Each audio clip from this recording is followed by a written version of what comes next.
Yo. We got somebody special in the building. Let's do this intro right. Because this guy is a city legend, I think. He's a return guest. He is entrepreneur, father, visionary.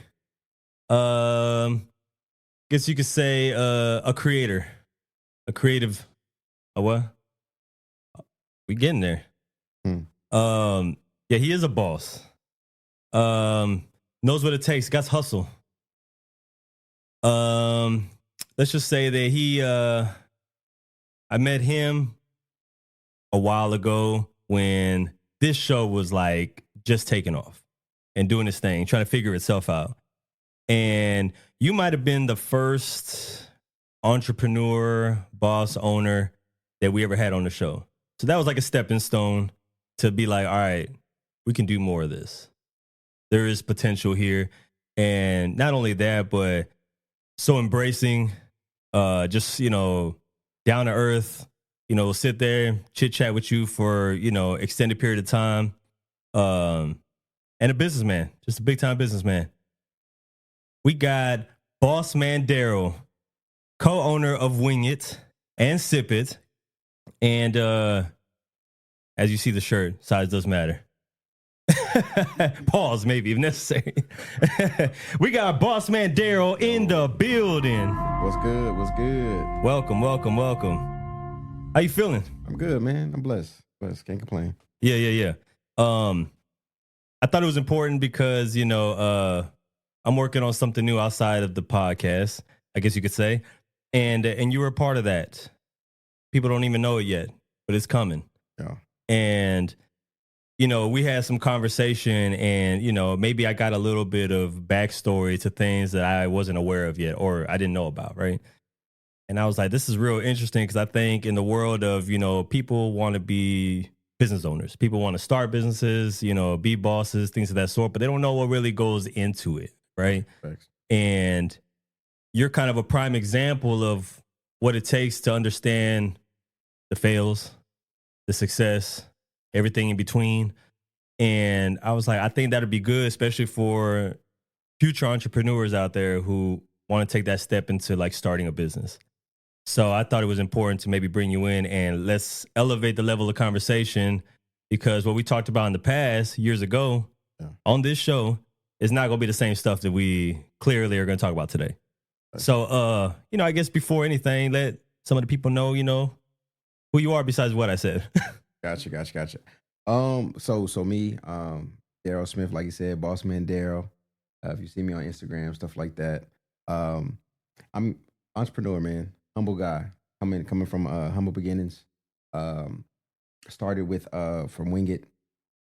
Wing It was our first brand. Been 10 years now. Actually be 11 years, man. This come April. Yeah. So we'd be 11 years in the game. My bad. We're going to move your mic a little bit so we can get up. You're good. Go ahead. Started Sip It during the pandemic. Yeah. That blew up for us. And now for those who maybe not familiar yet with what Sip It is. Yeah, for sure. What is Sip It? So Sip It is a daiquiri brand. You could say. So we do, frozen beverages, adult as well as kid options. Yeah. So yeah, we got kid. We added a new dirty soda. So a fun drink in a cup, party in a cup kind of concept. Mm-hmm. Yeah, I remember you told me about that, and I think the genius part is that you started that business when everything was going south. Yeah, in the world, right? Yeah, we couldn't be outside, we couldn't do this and that. You couldn't even eat in restaurants at some point, right? Sure. And the fact that you got to incorporate something that where we can just pull up. We don't have to have the physical contact with somebody and still be able to receive the product. Right. And not only that, but it was brand new. And a lot of people weren't even onto that yet of, having alcohol to go. Yeah. And y'all was on that. And y'all capitalized. And now it's like, what? How many stores deep? Everybody be on a 16th store next month. 16th store. See, and that in itself is incredible. Some people can't maintain just one single storefront. Yeah. And y'all was able to manage that. Now, like, when you came up with the Sip It idea, Mm-hmm. what was your mindset? Like, hey, let's take a run at it. Let's risk it all. Like, what was the mindset there? I think, and I can't take all the credit. Like I said, I give it, I definitely got shout out my partner Bernardo Baxter. Mm-hmm. But it kind of goes back from Wing It, right? Yeah. I mean, it was birthed out of our wing brand. Mm-hmm. So a lot of people didn't know. So we was doing daiquiris and margaritas already inside Wing It. Back in the Kirby days, Mm-hmm. we were doing daiquiris in Kirby in our Pat Booker location. It just came about. We had the opportunity. 2019. My partner found it was an old by our Pat Booker location. He had found it was a old what was it, car dealership, right? Yeah. He was like, hey, let's do a spinoff. Mm-hmm. And my mind went to the thinking, like, Yeah, of course. So we came up with the name, Wing It, Sip It, kind of get a spinoff of that. Yeah. But like I said, we already kind of had the foundations, right? Because we was already doing them in the store. So we was like, you know what? These sales weren't bad. Let's do so when the spinoff came about, it was like, just had to brand it. Just had to brand it, right? Yeah. And that's where I come in. Like I said, branding is me, man. I love those things. And then so we took a leap of faith in January is when we opened, when we launched Sip It of 2020. The pandemic hit in March. Oh yeah, it was early on, right? So we didn't know what we was gonna expect in January. Like I said, this was gonna be our first spinoff. Yeah. But when the pandemic hit, that was a game when we had lines down the block every day. I remember because, and it's a funny story because, I remember it was sometime in 2020. I couldn't tell you the month. Mm-hmm. But I remember you hit me up one day and you're like, yo, because we had did a commercial before. Yeah. And, just kind of, social media video to promote, Wing It at the time. Yeah. That was before Sip It. Yeah. And then I remember you hit me up and you're like, we might have to do something else here. Mm. And then you sent me a photo and it was like cars around the parking lot.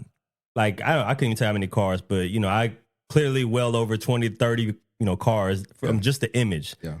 And I was like, oh shit, he going crazy over there. Something's happening. Like they're taking off with this whole Sip It thing. Yeah.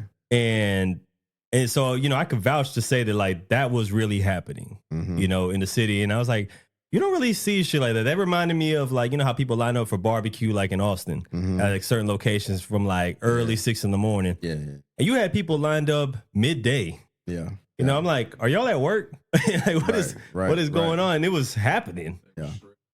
Yeah. I mean, it was stress, man. I mean, pandemic, like people didn't know what was going on. So it was like, we definitely took advantage of, everybody was at home. So they was ready to get out. Yeah. So we had people in there. I mean, you Netflixing in your car because, you don't got nothing to do, right? Yeah. You about to go home and kill some time. So, and people didn't realize the wait. It got so bad that we had to reroute. The city was mad. So we was in the bike lane. They didn't have a bike lane. They if you go to University now, we're the reason they have an actual bike lane. They were mad because of the chaos. The chaos was all the way, literally almost a mile long, right? Yeah. And people had to have it, bro. So we got creative. We had to reroute the line, so it was backwards. So I think the image I sent you was the back of our property had it had some room. It used to be a parking lot. Yeah. It was a car dealership, right? Yeah. So we routed it backwards. So the cars, so to get out the street. So basically the line went the other way. Oh, does that make sense? Oh, yeah. So it went backwards. But it allowed us to fit like 30 cars. So it looked like in the back, it looked like a Fiesta. It looked like Fiesta Texas line. Yeah, that's damn. Yeah. Also, it was probably worse than what. Oh, yeah. Oh, yeah. It would have been worse, but we had to think of something because the city was like, they had the, the cops and stuff like that. Like, yeah. Y'all need to do something because this is in our, area. So it was like, you know what? We tried it and it worked. Yeah. Rerouting them. Hey, go this way. So yeah, you had to do what you had to do at that point. And, that comes to the mindset, quick action of trying to figure out a way and take advantage of our situation. Right. Right. And that in itself is crazy. And by then you only had like what, 1 or 2 locations, maybe one. That was our first location. Okay. So all this was in 2020. Yeah. We still in 2020. We still taking advantage of the opportunity. Yeah. Like I said, this is brand new business. Yeah. And we're literally in the thick. Yeah. Pivoting, Was there ever like a sense of panic? I think, a couple times, like, cause it's like, oh my goodness, wow, we created something that's, you dream of stuff like that, right? Of course. You want to have the lines outside your building and stuff like that, but to see it and like continuously. Yeah, you know what I'm saying? Like wow. It's almost like you want it, but didn't realize maybe we weren't prepared. Right. I mean, it made us elevate definitely our business. I mean, it got to the point of we had to update our machines because we were going through so much product, and you can only freeze. I mean, the reason for the line was, because that has, as much as you take, it got to recuperate. And freeze that product back again. So you take it so much. Yeah. So you got to wait for it to freeze up, right? Yeah. So that's why the lines. But thinking smarter, we end up investing in better machines that can, that instant freeze and stuff like that. So but again, you don't know that stuff until you have the experience. Yeah. And you're like, okay, knowing how to pivot, knowing how to adjust and stuff like that. So no, and I'm like visioning everything that you're describing, because I was like, I like being in the kitchen. Yeah. And just for, my gatherings, my family events or whatever, I'm usually the one cooking and trying to serve up drinks and things of that sort. And then in my mind, I'm always like trying to think a few steps ahead, where I'm like, all right, let me try to have this portion of food prepared by then. At the same time, let me make sure everybody's accommodated with beverages and things of that sort. Sure. So I'm trying to do everything. And I'm like, and then in the back of my mind, do we have enough? Did I underestimate the volume here? You know what I mean? So there's a lot of things that go into it. I can only imagine what a storefront would be like. Right. With a bunch of people where you just don't know at any given time, traffic can hit. And I feel like that's what y'all were dealing with in 2020 with the emergence of, Sip It. Now with Wing It, I'll be real, and I'm not even trying to be biased. Yeah. Right now is my go-to chicken wing spot. Appreciate it. Yeah. And shout out to one being in my backyard pretty much. So, but I think a lot of people are not fully aware yet, which I would love for that to be the case, because you never want to see your own places that you love disappear. Right. We've seen many places disappear, not survive the pandemic, but I feel like if y'all have overcome the pandemic, y'all are straight. Yeah. In my opinion. But then again, I don't know what goes on. I'm not a business owner. I don't know what that's like. You know what I mean? Right. All I know is that I'm outside of that, I'm a satisfied customer that continues to go as a regular. But when it comes to I remember the days of the food truck. And I don't know, we talked about that last time. Yeah. But I think if, for some insight, I don't think people know that there's other ways to start. Sure. What was your start? When you guys started off the business, you don't have a storefront yet. What was the whole mindset leading up to that? Yeah. So for me, a lot of people don't know. So it was a brand before Wing It. For me, I went to TSU, Texas Southern University. Shout out to, Shout out Houston, them Tigers, right? So I graduated with my bachelor's in marketing. In that journey, I had a class project in one of my entrepreneurship class, and it was to start a business. It was a food truck. That's what we picked. That's what we landed on. Yeah. Had a whole business plan set up for whatever. Actually got like an A in that project, right? Yeah. So after I graduated, I was like, man, I could actually do this. This is like, So I started doing research on where can I go to get a truck and all that. I'm on Craigslist. Wait, so the project, real quick, just take a step back. Yeah. The project was all like visual, like you didn't have the truck, but the ideas all laid out, the blueprint is there, and that was the whole thing. It was a whole business plan. Okay, we had to have like the pitch and all that. It was a group project. We actually had it like to present to the class and all that. But so I was like, I got all this information. I was like, man, this is realistic, right? Yeah. So me, doing that due diligence, I'm researching. I'm looking for, that's me. I always been that kind of guy. Yeah. Found an old taco truck on Craigslist. It was a Honduran guy selling pupusas, right? Hey, hold on. Hey, that's my people's shit right there. That's why. Shout out to my guy, man. Shout out to my Hondurans out there in the streets, bro. He knew I was hungry because I kept going back, man. Yeah, I think he wanted I don't know what he wanted for the truck. He wanted like 15, 18K or something like that. I didn't have that kind of money. Yeah. But I was a hustler, right? Yeah. Hustler in the sense I know how to get. I was a waiter in college, right? So I knew I would save my money up, right? So that. You had that history of the service. Yeah. It's service industry. Yeah. Okay. Shout out to my mom, man. She told me that, hey, man, customer service is gonna get you far, right? Yeah. So I always kept that in the back of my mind, right? So anyway, starting with this truck, I had literally it's a white box van, had pupusas on it, on the side, and That's then a beautiful sight for me. you see this black guy going back to Third Ward, like when I first got it, like they like, oh, you for real? Yeah. Hey, I'm for real, right? Was it a blue and or like blue and white colored truck? No, it was a white truck with pictures all over it of pupusas and the stuff Because I feel like they be throwing like the Honduran flags and stuff, and they're blue and whites. That's why I was wondering if it was already. No, it was a white truck. It just had like pictures of the food that they sold or whatever. Oh, okay, I got you. So me, I'm like, I flipped it quick. So turned it. I'm in a fraternity. Shout out to the Noops, the Kappas, and so it was all bright. I had to get it candy red. Yeah. Candy red, and I called it Wing Express, right? Yeah. So I did that for a little while in Houston, in the H. I used to go to the clubs. Shout out to H-Town. I used to go to the nightlife. If we didn't sell it at the club, we went to the strip club. Right? Hey, somebody's gonna eat. Man, I mean, literally. So for me, it was really a grind, but I mean, it's how I lived. That's how I paid my rent. So real quick, if you post it up at the club, right? Right. Club is out 2 a.m., right? Let's just give or take, right? And then let's say business was right. You moved on to the after hour joint. I went to the after hour because I gotta sell it. Yeah, and the after hour, that's when people start to get hungry. At 4 a.m., 5 a.m. come around. That's when the dollar drops. That's smart. That's when the dollar dropping. But you got to have a real mindset. Like, you know what? If I got this chicken, I can't just go back home and say, oh, I can't sell this chicken. We're going to sell this chicken. Yeah, we're going to find a way. I'm going to sell this bird, right? Yeah. I'm literally, I did that for a little bit. And man, name of the pod, sell this bird. Perfect. Man, yeah. I mean, literally. So I did that for a while. And shout out to I got to give him credit too. Shout out to my wife I was dating my now wife.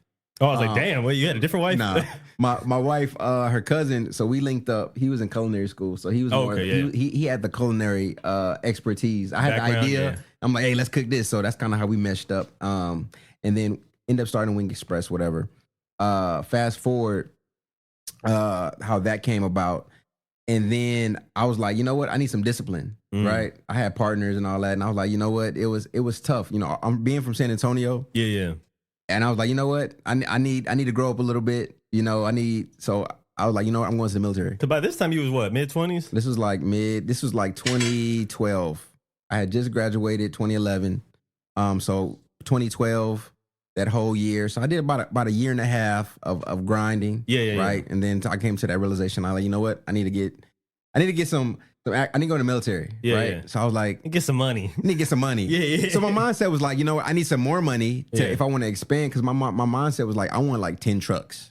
Yeah. And I want them all sides of Houston. That was my. And that's how you weren't thinking storefront. That's how I was thinking. I was never thinking of storefront. Yeah. Originally I was like, you know what? I'm on like 10 trucks.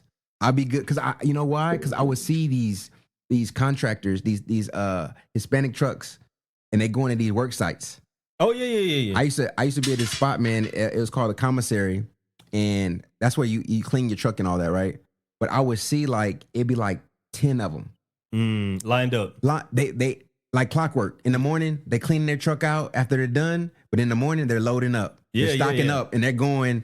And I was like, man, if I can just do the same thing, I'll be onto something, right? Because they clearly got their format down. They got their format, right? Yeah. And they by 3 o'clock they loading up and cleaning up, right? Yeah. But they're at these work sites. I mean, because it's construction everywhere, right? Yeah. They got to eat. So that always stuck in the back of my mind. So I was like, you know what? Let me do that, right? So fast forward a little bit, I was like, you know what? Went to the military, put my truck in storage, right? While in that basic training and all that, going through that situation, my mind started thinking again because I'm in Lackland. So I didn't do active duty because I was like, you know what, they ain't about to toss me in Korea somewhere. Yeah. But I'm like, but I'll do reserve and I'll be a part-time wingman, of course, stack my money up and then I'm going back to the H. Yeah. But my mindset kind of shifted in the military because I'm like, man, I'm in formation. I'm seeing food trucks at the PX. Yeah. So I'm like, this could be me. I'm looking on the side. I'm like, contracts. You know what I'm saying? So that's kind of how my mind was thinking. I'm like, you know what? San Antonio got about 3-4 bases out here. Yeah. Time to capitalize. Like, you know what I'm saying? Because I mean, I think for me, especially being a minority, it's like, you know, so many people like want to go back to these big cities like Houston, Dallas, right? I was like, man, you know what? I could come back home and eat because because so my mind shifted, right? Instead of like, you know what, I'm about to stack up, going back to Houston. Now I'm about to stack up. Now I'm about to take over San Antonio. Yeah. Like, why not, right? Yeah. Somebody got to do it. Somebody got to do it. Yeah. Around that same time, so my best friend, man, shout out to Debo, man. In high school, he introduced me to my boy B Baxter. Baxter was the promoter guy, man. He went to UTSA. Yo, wait, hold on. Having a friend named Debo, that guy must have been fighting people. I don't know how Debo got his name, but man, shout out. He had to be Debo. A bully. Everybody know Debo. Debo little too, man. Everybody should know Debo, man. Oh, it's like when you got the nickname Tiny, but you like big as shit. I don't know. I don't know where the name came from. Yeah. I just know that's my boy Debo, man. DeAndre, man. Shout out to him. He introduced me to B Baxter, man. B Baxter was the promoting guy, man. He was the guy in UTSA throwing the parties. I was like, okay, I see. I'll take a meeting with this guy, you know, because my mindset was like, you know what, I ain't been to San Antonio since high school. Yeah. Right. So it's like, I don't know nobody. So it made sense me and him, we collab. We end up partnering up. He ended up actually starting his own truck called Countdown Wings.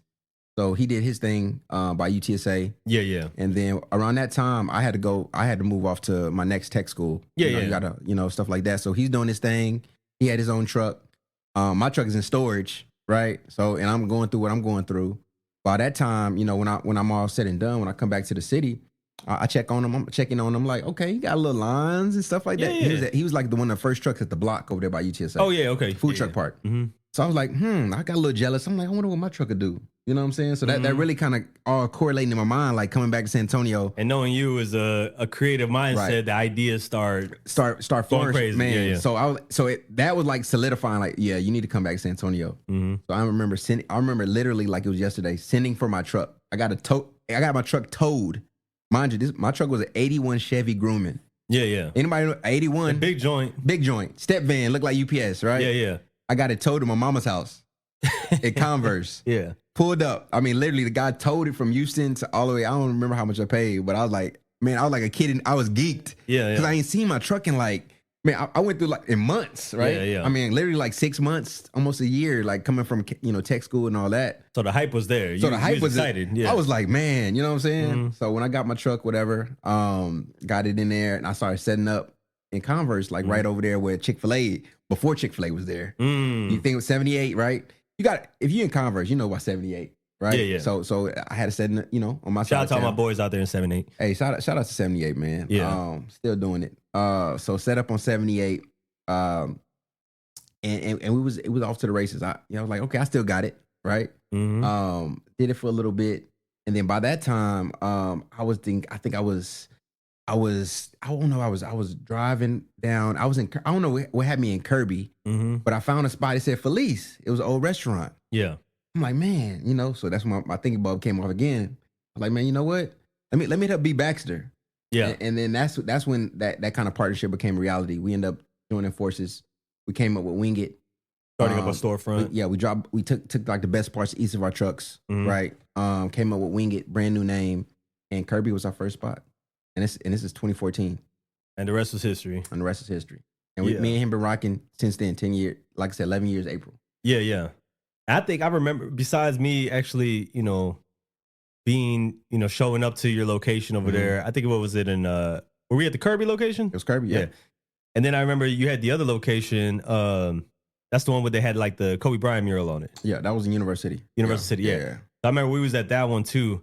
And that was obviously around the time Kobe that's it. Yeah, same year Kobe died. Yep. And but I remember back in the day too, when we used to go like, some of the bars over here by Medical, and the Wing It truck was there too. Yep. And I was like, bro, like now they on my side, the city, so I'm excited too. Yeah. Little did I know that, it was going to become the chain that I wanted to really, back and support like that. Right. And so to see somebody, be able to do that, to succeed, branch out, expand, rebrand like that. That's something that I think a lot of people either they don't figure out or get a chance to do. And you found a way.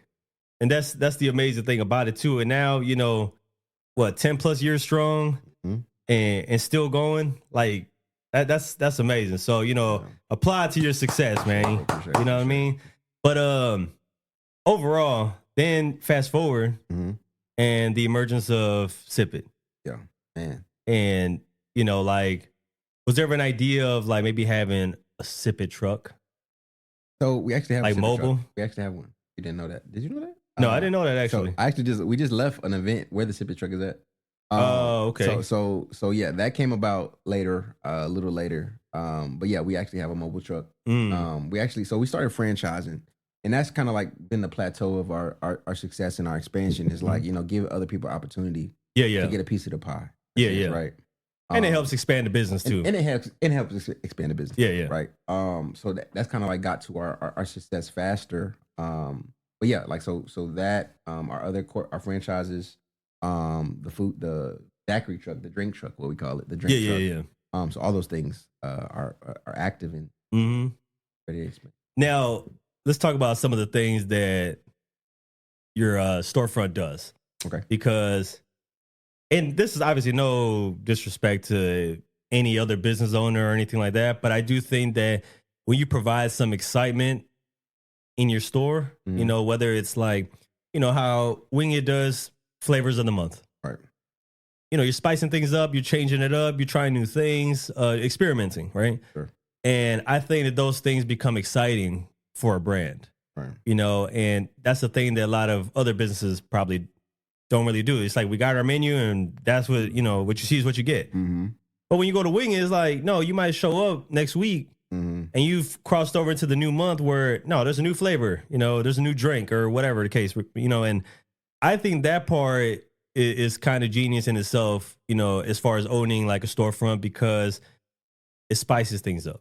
Right. And you've been doing that for a minute. Because I remember back then when you were introducing the spicy lemon pepper. Yeah. And that was my first time having spicy lemon pepper. I was like, oh, this just became my new favorite, sauce. Like this is fire.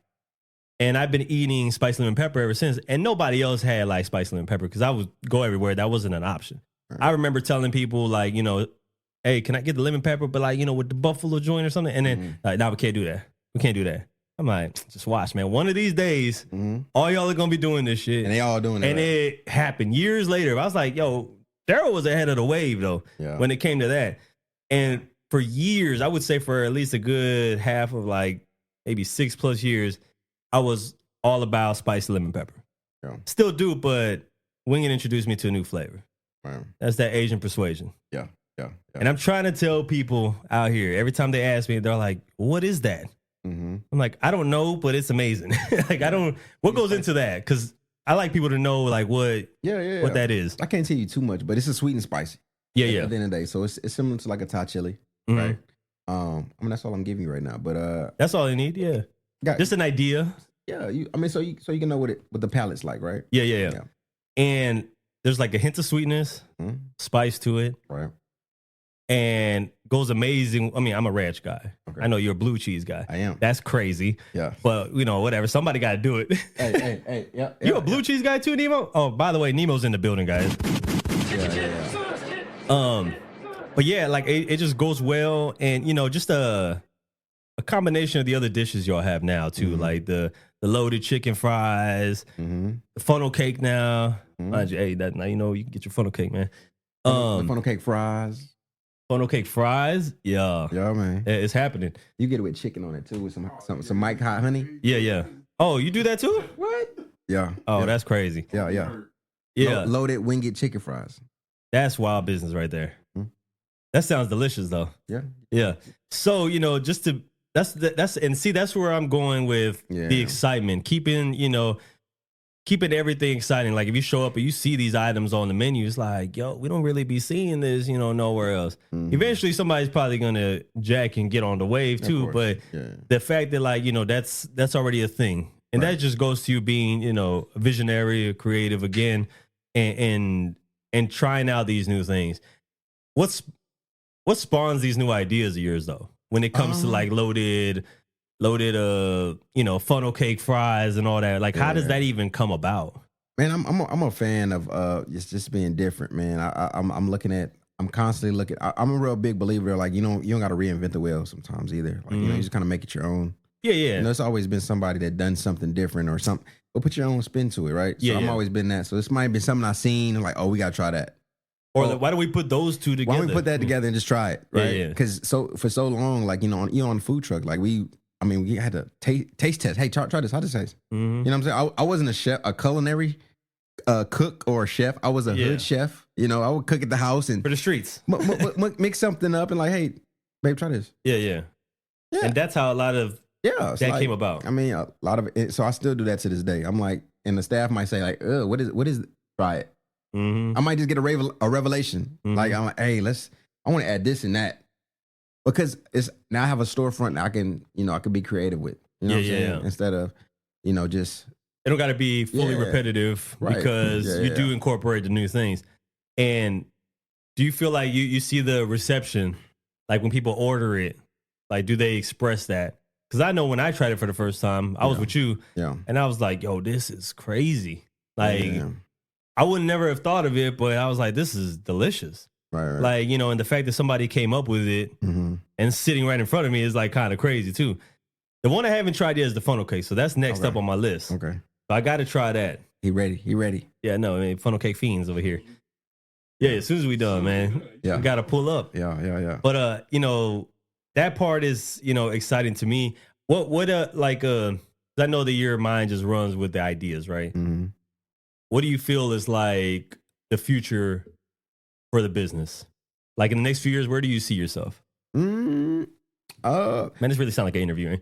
No. So I mean, I'm always thinking ahead. I think for us, for the Sip It brand, I mean, we're growing, right? I want to see us nationwide. Yeah. Same thing for the Wing It brand, right? I still got that itch for the food truck game. So I've been telling my partner he don't want nothing to do with trucks, but I'm like, look, I got a vision. We're gonna have them 10 trucks. Mm-hmm. You know what I'm saying? You still want to see that happen. I still want to see that happen. I still want to franchise those. Because I feel like we got a brand, but a lot of it is like, I think so many times you get restaurants, they might not just have, they might not be in the best, location, right? And we've never had like the prime location. I mean, you come from Kirby and now our Cibolo location, like on the back end of Cibolo, you know what I'm saying? So we're not on the McDonald's corner lots, the $1 million lots, but I think, I truly believe like, once we get, we can definitely get our business to the masses in a sense. Yeah. And I think, I honestly believe that, like, on a mobile thing. Mobile scale, yeah. I do think mobile is important too. Yeah. Because you can always it's easier for catering, things of that sort. Sure. And you've done it before. Right. So it's not so wild of an idea to, kind of go and tap back into the roots, Yeah. One other thing, because I think this is probably something important too, that, people who do want to have a restaurant maybe in the future or trying to work and figure out a blueprint, a lot of stresses come with the whole thing. Yeah. And, whether it's sales, whether it's employments and, the hiring process, all these things, they play factors, right? Or, finding a new location, things of that sort. Now, just because I do know that, like, obviously I've worked in, businesses where, there's a lot of employees, things of that sort. And I know the frustrations that go. I've also managed, some of these, employees. I've had teams that I've had to manage. Now, what do you see a difference now with work ethic, in the past compared to today? Have things changed quite a bit where it's a little bit more difficult to find reliability and things of that sort, and whatever you can give us? Man, I mean, that's huge, man. I think it is definitely a big disconnect, man, I think that work ethic, I mean, it's a different day. The workers that you had back in the day aren't the same workers that's today, right? Yeah. I mean, it's sad to say, it's a different time. It's a different type of generation. Generations here, man. Like people like everybody want to get rich online on social media and stuff like that. I had somebody as crazy said like, I don't have to work.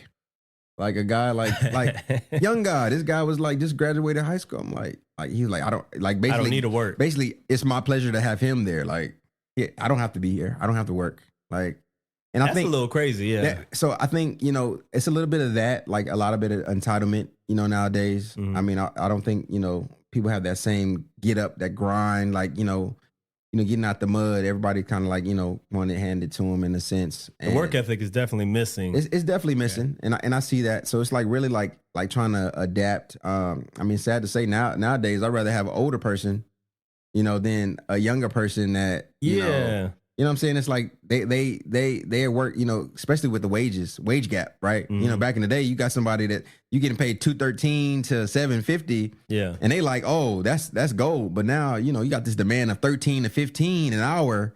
Shit, even more sometimes. Even more sometimes, yeah. But a lot of times, like, these young guys, if it's not that much, I'm not with it. I'm not with it. But these older cats that's, used to getting the 750 they like, they the best workers because they know the value when it was a lot lower.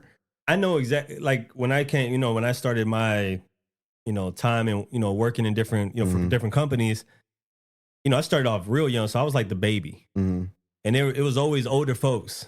And you could tell the mindset, the work ethic, all of it was very different because they were about business. It's like, we don't own this company. We work here, but we come in here, we come in to do our job right because we don't want to hear shit. Yeah. And, basically I'm going to do it to the best of my ability and then clock out and go home. Yeah. But I know that they can't complain on me for my work because I'm coming here to do what I got to do. Right.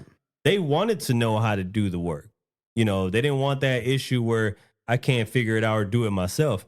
And a lot of people now, they just want the handout or somebody else do it for me. But it's your job. You know what I mean? Right. So I know completely, 100% what you're saying when it comes to like things like that, where people just don't have that drive. Right. They don't, and I always felt like older folks, like an older crowd, and that could be, people 30 and up, that mindset of going into a job is different. Unless you carry like, you're part of that new generation, you're carrying that old mentality or that new generation mentality into, what you're doing now. And that part creates frustration. Yeah. I think, even as an employee, to where if you are used to coming up and working, 10 plus years and your work ethic is one way and everybody who comes in after you is the opposite, like I can see why people sometimes leave their jobs, you know what I'm saying? Because they can only deal with so much. So I can only imagine for a business owner, those are things you have to consider when hiring people, right? And so I think, y'all are better than me. I couldn't do it, man. That's crazy. It sounds like a real hard job, but I can see that, you love what you do. Yeah. And you're always trying to build and build and build, right? Yeah. Regardless of what kind of cards you have dealt. Yeah. And I think that we need to have some more folks like that. You know what I'm saying? Sure. If there was like 5 things that you could, I guess you could say, like 5 tips to starting off. If somebody would really wanted it, what would be like 5 things that you would advise? Consistency, right? It's got to be number 1. Got to be confident, right? You can't go into this without having confidence. Yeah. Let's see. Gotta creative. You got to be creative because if something doesn't work, you got to be able to pivot. Yeah. Right. Let's see what else. You got to have grit, right? And then you have to have compassion. Sometimes people, you got to have empathy for your staff, and you got to have a heart for your business. When it stuff like that. So I think those things are kind of like for me at least, that makes sense. Yeah. I think those are key things. I think if I had to say anything, not that I'm a business owner, but I think some key things that might be important is be open to criticism, right? Yeah. Understand that failure happens in this world, in this industry, right? Yeah. And it's about you give up then and tap out, or you keep it pushing, right? I do think those are key things, and we've seen a lot of owners come and go. People who start stuff, and whether it's in the music side of things, that we're heavily a part of, sure, to this day, and we see a lot of failures there, and that's almost no different than business. You're also producing a product, and it doesn't always last, and some people just tend to give up. But folks like you who had those 5 things that you just mentioned, that shows you're living proof of those 5 things I go by keep us going. Yeah. You know what I'm saying? At least for your behalf, right? Because I mean, you are partnered up, but you have to have those 5 qualities in order to continue the business, have it going. You know, if one thing doesn't work here, we're gonna find something else that works over here. Right. And so, you know, with all that, I think that you are definitely a prime example of where to start, how to start, a mindset, you know, the drive, and to be successful in a business like this. And I'm hoping that this, maybe when people hear this and who want to start a business, this will kind of motivate them and kind of inspire them to, it can be done. You just got to be, you know, ready to, you know, deal with what comes with it. Yeah. What would you like to, if people who come to San Antonio, especially because we do have out of towners who listen, Yeah. what do you want them to know first when they come here? Like, obviously, go to Wing It, right? For sure. And go to Sip It, all your locations. Right. What is what would be 3 items that you'd be like, you got to try if you are in the city? Yeah, sure. I mean, I think, man, if you're new to the city, man, of course, hit up Wing It, order wingit.com, drinksipit.com. Shit, if you're new to Wing It, period. If you're new to Wing It, period, man, you got to try a spicy lemon pepper. You got to try a pineapple lemonade, right? We didn't touch base on that. We didn't, but the pineapple lemonade, bro, has been y'all's like signature. We've been doing that since, man, I was doing that, man, since pulling up at Faces. Yeah. In Houston, man, pineapple lemonade. I remember feeding the big security guard. He used to ask all the time, man. Shout out to Corey, man, back in the day, man. You got that pineapple lemonade? We got it. You know what I'm saying? So that's where it started, man. And I had to, along the journey, man, I had to have it. So those are 2 things for sure. You know, you got to get from Wing It. When you're out here, get a spicy lemon epper and gotta get Cajun ranch with some fried pickles. You know, our Cajun ranch dip, man, that's something that, like I said, we concocted back on the food truck as well. So a lot of these, you know, old things we're still doing. Yeah. Right. And our house seasoning, man, we use the same house seasoning we was doing on the food truck. We actually got it bottled now. Y'all do your own ranch too, right? Yeah. We got our own ranch. Damn. Got our own ranch. But the Cajun ranch is the ranch you want. Oh, that's where it's at. The Cajun ranch is the one we kind of, Yeah, y'all got to whip that up differently. Whip that up differently, right? Yeah. And then with Sip It, man, you got to get me. I'm a lightweight, so anything with pina colada for me. So I would get a Miami Vice, right? Yeah. I've tried that one. Miami Vice, and my wife she liked the single ladies, and the Candyland. That was probably like my top 3. Okay. You got to get those. If you're gonna get a dirty soda, you got to try the Malibu. And we got a root beer. Hey, we know I got a favorite already. Okay. That orange creamsicle. I forgot about that. Man, that orange creamsicle, man. That orange creamsicle is something for the Now, can they ask for that now? Is it already? Yeah. No, you can ask for that now. Yeah. We about to roll out a whole new marketing campaign with it though. So you can order it now. But you can ask them, add a shot if you want a shot. Spike it. You can spike it. Okay. Spike dirty. Y'all heard it here first. Yeah. So those are some things that when you're in the city. Yeah. You got to try it. Got to try it. Okay, cool. Not only that, I'm gonna add in there that, you know, make sure y'all get that funnel cake as well. Yeah, that funnel cake. Yeah. Funnel cake. Daryl, man, this was a good conversation. I appreciate you, you know, sharing your knowledge and a little backstory, you know, where Wing It comes from, you know, how Sip It, you know, debuted in the city. And, you know, I think like I said, all that stuff is, I think, important, you know, for business owners and even if you're not starting a business, I think just mentality wise, right. Like these are good qualities to have, you know, incorporating yourself, you know, to be successful in whatever you're doing. Right. I think everybody is lacking that drive that we spoke about. And that's why a lot of things don't get done, you know, and I just think if people had more of that drive, you could succeed in a lot more than what you already, you know, are doing. Right. But I definitely appreciate you sharing all this, man. Yo, if anybody is in the San Antonio area, yes, sir. Northeast, even far west now, yo, tap into Wing It. He got the website, wingit.com. You got, you know, all the Sip is citywide and probably still expanding. Yeah. You know what I'm saying? Yeah. So I appreciate you again, man, for coming through, man. This is episode 351 of the CSP. We got Boss Man Daryl in the building. Wing It.